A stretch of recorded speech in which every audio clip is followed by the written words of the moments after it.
चलिए आज एक बहुत ही दिलचस्प सफर की शुरुआत करते हैं। हमारे सामने 79 क्षेत्रीय गीतों का एक बहुत ही सघन हाथों से लिखा हुआ कैटलॉग है। अब देखने में तो ये सिर्फ कुछ पन्ने लग सकते हैं ना, लेकिन असल में इनमें मानवीय भावनाओं, हमारे इतिहास और सदियों पुरानी परंपराओं की पूरी दुनिया बसी हुई है। आज हम इन नोट्स को डिकोड करेंगे और राजस्थानी लोकगीतों के इस खजाने के जरिए जीवन की धड़कन को समझने की कोशिश करेंगे। तो बात जब लोकगीतों की आती है तो ये सिर्फ मनोरंजन का साधन बिल्कुल नहीं है। महात्मा गांधी ने बहुत ही सटीक बात कही थी, लोकगीत हमारी संस्कृति के पहरेदार हैं। देवेंद्र सत्यार्थी और रविंद्रनाथ टैगोर जैसे महान विचारकों ने भी माना है कि ये गीत सीधे तौर पर जनता की आवाज होते हैं। मतलब ये कोई हल्की पुल्की चीज नहीं है, बल्कि एक बहुत ही गहरी और दार्शनिक डोर है जो हमें हमारी जड़ों से बांधे रखती है। इस पूरी सामग्री को आसानी से समझने के लिए हमने इसे 5 मुख्य हिस्सों में बांटा है। पहला है लोकगीत, संस्कृति के पहरेदार। दूसरा, जीवन चक्र, जन्म से विवाह तक। तीसरा, विदाई, विरह और स्मृति। चौथा, पर्व, भक्ति और शौर्य। और अंत में 5वां, दैनिक जीवन और जनजातीय धुनें। बस यही हमारा आज का रोड मैप रहेगा। तो चलिए शुरू करते हैं भाग 1 से, लोकगीत, संस्कृति के पहरेदार। अब जरा इस पर गौर कीजिए, ये वो असली स्रोत है जहां से राजस्थान का विश्व प्रसिद्ध राज्य गीत केसरिया बालम निकला है। इन हस्तलिखित नोट्स में साफ साफ दर्ज है कि इसे खास मांड गायन शैली में गाया जाता है। और पता है, इसे अंतर्राष्ट्रीय स्तर पर पहचान बीकानेर की अल्लाह जलाबाई ने दिलाई थी। तो ये सिर्फ एक गीत भर नहीं है, बल्कि रजवाड़ी परंपरा का एक जीता जागता दस्तावेज है जो आज भी हमारे कानों में गूंजता है। आगे बढ़ते हैं भाग 2 की तरफ, जीवन चक्र, जन्म से विवाह। जीवन शुरू होता है और उसी पल से गीतों की भी शुरुआत हो जाती है। घर में बच्चे के जन्म पर जच्चा गीत गाए जाते हैं। एक और बहुत ही कमाल की परंपरा है बेमाता गीत की। इसमें उस देवी का आवाहन किया जाता है जो नवजात शिशु का भाग्य लिखती है। और हाँ, बच्चे को मीठी नींद सुलाने वाली लोरी और पालने में झुलाते वक्त गाया जाने वाला हालरियो तो इस सूची में होना ही था, है ना? अब जन्म से आगे बढ़ें तो जीवन का जो सबसे बड़ा, सबसे लंबा उत्सव आता है, वो है शादी। राजस्थानी संस्कृति में विवाह कोई 1 या 2 दिन का काम नहीं है। ये तो पूरी एक मैराथन है और इसके हर एक छोटे बड़े अनुष्ठान के लिए एक खास गीत पहले से तय होता है। चलिए देखते हैं इसका पूरा स्ट्रक्चर क्या है। इस इतने बड़े आयोजन को याद रखने का सबसे आसान तरीका है इसे इन हिस्सों में बांटना।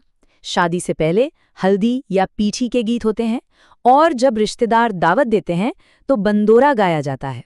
फिर शादी के दौरान दूल्हा दुल्हन को बुरी नज़र से बचाने के लिए कामण गाते हैं, और जब अग्नि के फेरे हो रहे होते हैं तब परनेत की धुन गूंजती है। और फिर आखिर में उस सबसे भावुक पल, विदाई, तब ओल्यों और आबो जैसे गीत गाए जाते हैं जो उस दर्द को, उस जुदाई को बयां करते हैं। और इसी विदाई के दर्द से जुड़ता है हमारा भाग 3, विदाई, विरह और स्मृति। यहाँ आपको प्रकृति और इंसान की भावनाओं का एक ऐसा संगम दिखेगा जो शायद ही कहीं और मिले। कुरजान सिर्फ एक गाना नहीं है, बल्कि एक पूरी कहानी है। खीचन गांव में आने वाले कुरजा पक्षी को एक पत्नी अपना डाकिया, अपना संदेशवाहक बना लेती है। वो परदेस गए अपने पति को इस पक्षी के जरिए अपना हाले दिल भेजती है। सच में ये दिखाता है कि लोक संस्कृति में हम प्रकृति के कितने करीब हुआ करते थे। और ये बात इस अगले गीत में और भी खूबसूरती से उभर कर आती है। चिरमी, जो कि एक छोटे से पौधे का नाम है।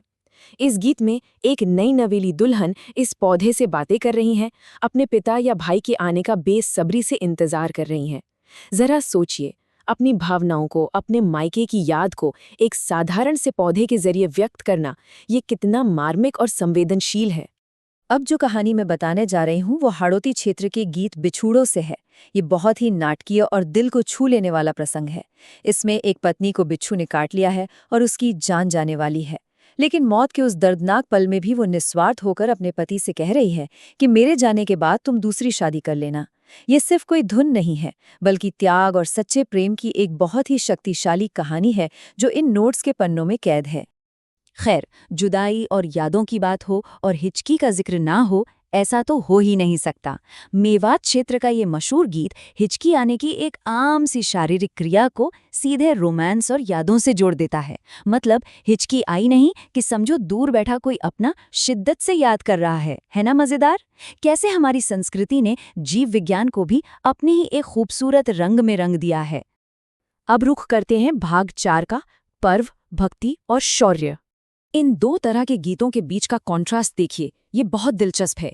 एक तरफ है बधावा, जब कोई शुभ काम पूरा हो जाता है तो खुशी में ये गीत गाया जाता है। और बिल्कुल इसके उलट मारवाड़ में किसी बड़े या प्रसिद्ध व्यक्ति के गुजर जाने पर मरसिया गाया जाता है, जो पूरी तरह से शोक में डूबा होता है।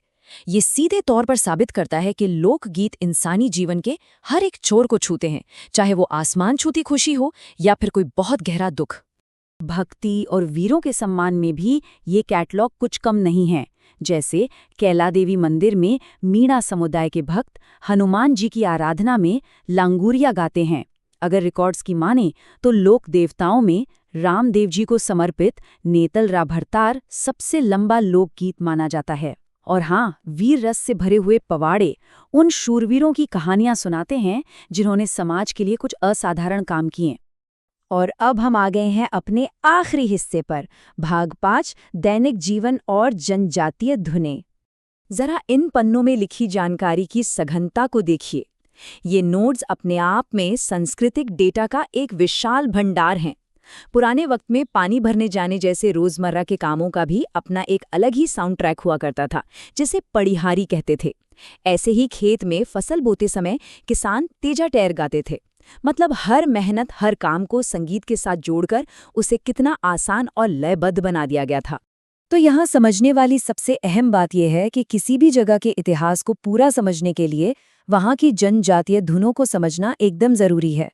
भील जनजाति में पुरुष और महिलाएं साथ मिलकर हम सीड़ो गाते हैं। सहरिया जनजाति के पास दिवाली और बारिश के लिए हिंडो और आला जैसे खास गीत हैं।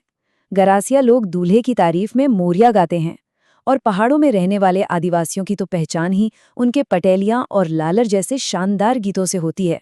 तो हमने जन्म से लेकर विदाई तक, खेतों से लेकर जनजातीय उत्सवों तक के गीतों का ये पूरा सफर तय किया।